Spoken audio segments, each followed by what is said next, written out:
E o Donald Trump finalmente foi à China. E o que isso significa para a soja? Fala, turma do agro, tudo bem com vocês? E eu tô aqui mais uma vez para a gente falar sobre a ida do Donald Trump à China, assinando um acordo histórico com o Xi Jinping. Desde 2017 que que um presidente americano não visitava a China, e Donald Trump conseguiu realmente fazer esse acordo com os chineses. Para a gente recapitular essa história, a gente precisa entender que no mês de abril de 2025, o Donald Trump soltou uma extensa tarifa que foi conhecida como o Dia da Liberação ou o Dia das Grandes Tarifas contra praticamente todos os países do mundo. E a China, como principal parceiro comercial dos Estados Unidos, também não ficou de fora. Por conta da taxação imposta à China, a China praticamente suspendeu todas suas compras de soja dos Estados Unidos a partir de abril de 2025. Houve algumas exportações eventuais, mas um volume praticamente irrisório. E desde então, os dois países, começaram um embate de tarifas, aumentando tarifas o tempo todo, um contra o outro, e a retaliação foi tão grande que a China acabou suspendendo as exportações de terras raras para os Estados Unidos como uma forma de coação. Vamos lá, para a gente entender toda essa dinâmica que estava por trás, os Estados Unidos também sentiram muito a importância dessa relação bilateral e buscaram costurar um acordo. E houve uma importante reunião na Coreia, em Busan, em outubro de 2025, onde algumas concessões foram feitas para que a China voltasse a exportar terras raras para os Estados Unidos, e em troca, a China se comprometeu a comprar 12 milhões de toneladas de soja de produtos americanos. Esse acordo, esse rascunho desse acordo feito em outubro de 25, foi onde se iniciou as conversas para que a China voltasse a atuar com os Estados Unidos no comércio de grãos. Então, eles se comprometeram a reduzir as tarifas, as taxas portuárias que haviam sido cobradas, e a partir de então, o comércio de fato volta a acontecer entre os dois países. Vamos pensar que essa relação ela estava fragilizada, mas com esse rascunho desse acordo, houve uma ponte de diálogo que começou a ser construída ali depois dessa reunião na Coreia. E essa ponte, ela culmina com a visita de Donald Trump à China para assinar realmente um acordo de comércio, ratificando os termos do acordo anterior, incluindo novas concessões que prevêem um avanço do comércio entre os dois países nos próximos anos. Tá? Então, houve um grande acordo realmente na China, foi um acordo importante, principalmente também para os Estados Unidos. Então, dentro desse acordo, onde a China ela se compromete a fazer o quê? A comprar 17 bilhões de dólares em produtos agrícolas americanos. Mas quando a gente para pensar, esse número de 17 bilhões de dólares, ele não representa de fato um grande compromisso da China na compra de produtos agrícolas americanos. Vamos olhar apenas agora no recorte para 2022. Em 2022, a China comprou cerca de 30 milhões de toneladas dos Estados Unidos. Isso dá aí por volta dos seus 18 bilhões de dólares. Então, em apenas um ano, a China comprou mais soja dos Estados Unidos do que está comprando agora e num volume maior do que ela se comprometeu com todos os produtos agrícolas.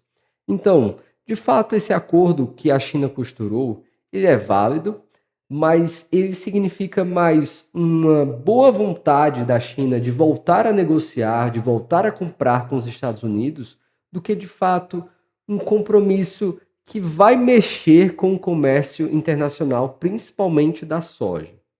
A China ela é uma compradora de produtos agrícolas americanos, principalmente da soja, do sorgo, às vezes também da carne americana. Inclusive, em relação à carne, a China habilitou 400 novos frigoríficos para que para que os Estados Unidos pudessem voltar a exportar carne para a China. Então, existe de fato alguns produtos-chave agrícolas nessa relação de comércio entre os dois países. O que a gente tem que levar em consideração é que as compras de soja dos Estados Unidos em relação à China, em 12 milhões de toneladas, os Estados Unidos está, de certa forma, um pouco confortável com essa situação. Não é a situação ideal, mas já é uma garantia de compra de soja. Isso deveria, de certa forma, acalmar um pouco os ânimos.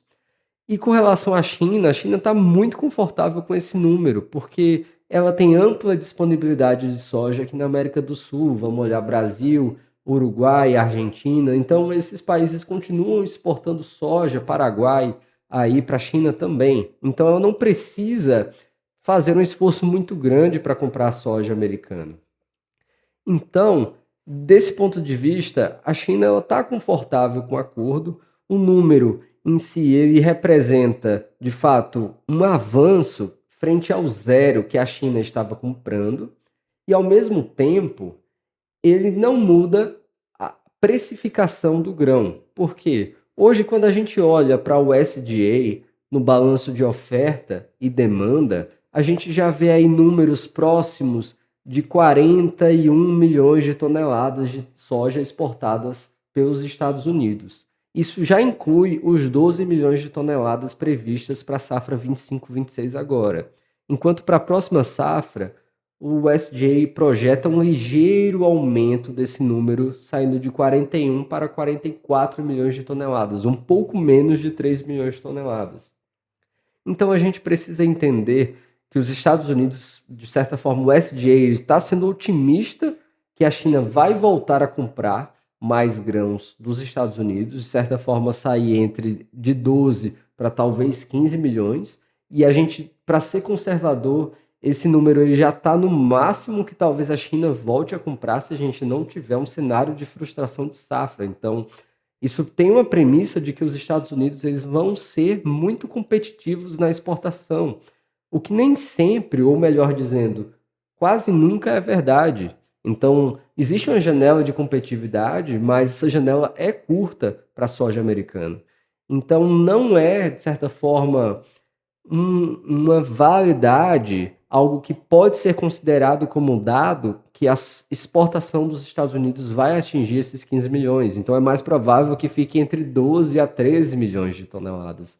Então, para a próxima safra, talvez haja um downside, ou seja, uma diminuição do número do USDA em relação às exportações americanas. É improvável que os Estados Unidos consigam crescer em competitividade na sua exportação por todo o globo, que é uma das premissas que esse número ele traz.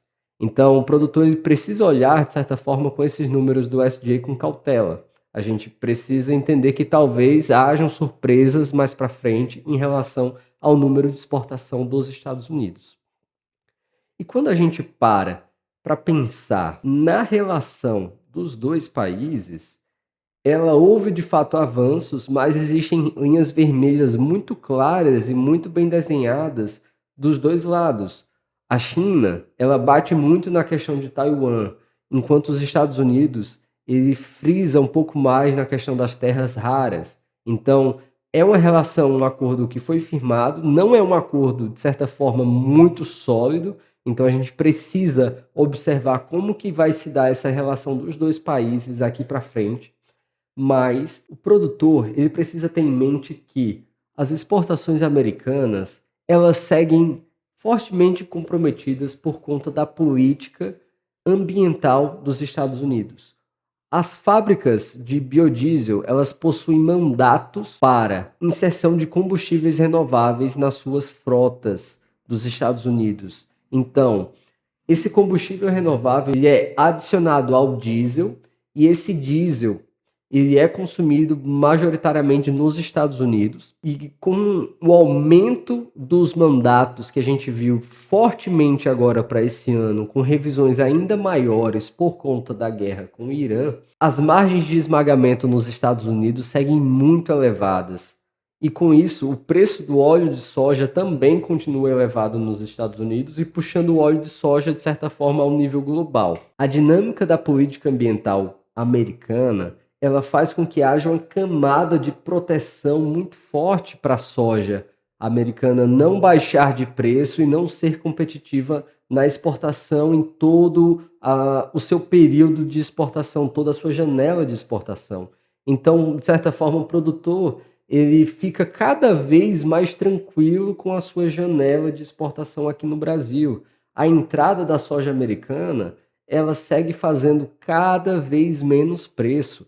Então, de certa forma, os Estados Unidos ele perde muita relevância no comércio internacional de exportação de soja. Então, é algo que o produtor pode ficar mais tranquilo. Agora, para Chicago, o que é que esse movimento representa? De certa forma, a gente deveria ver Chicago caindo menos por conta de ter uma certeza de uma demanda um pouco mais previsível em relação à China.